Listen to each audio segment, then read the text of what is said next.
Hello everyone, I'm Kyla from Venngage. In the last video, we discussed guiding principles on how to create the most efficient headline, how to leverage tone, the pyramid principle, and more. In this video, we're going to cover further business presentation tactics, so let's begin. Tactic number 1, bias towards standalone slides.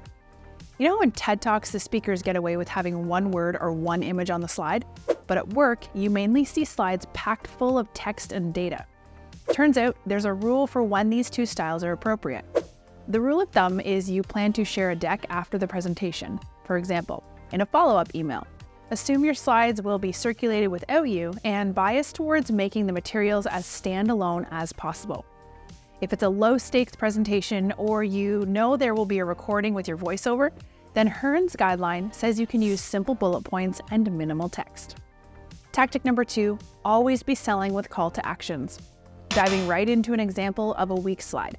These are the sales numbers in these markets for these products. Okay, we can read it, but what should I be doing along with this information?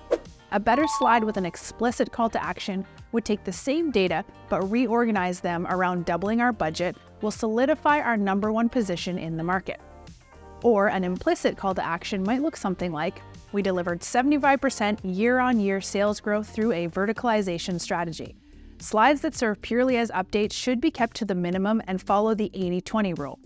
80% of slides should have calls to action with the goal of influencing the audience, and 20% of slides could be educational. Tactic number 3, avoid complex charts.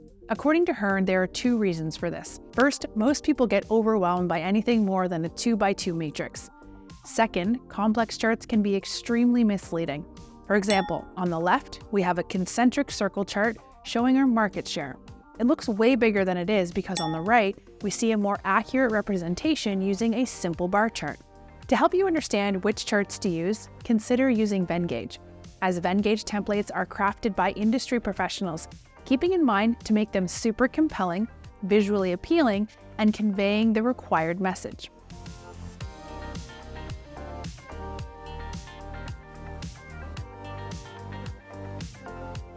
Tactic number 4, use callouts for clarity.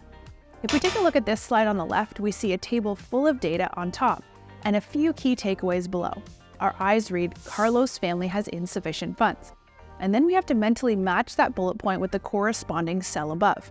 Compare this with the slide on the right by simply adding 3 callout boxes and numbering them. We've ensured that the linkage between the message is clear and tight. Tactic number 5, to put things in context. The golden rule to follow here is to never present numbers in isolation. For example, a 10% growth rate might be considered low until you find out the industry as a whole has decreased by 2%. We don't know whether 40% market share is good or bad until we're told it increased 2 times from last year versus a decrease of 15%. Asia has added 1.5 billion new internet users over the past decade. Okay, that's the same as all of the internet users in Europe and America today.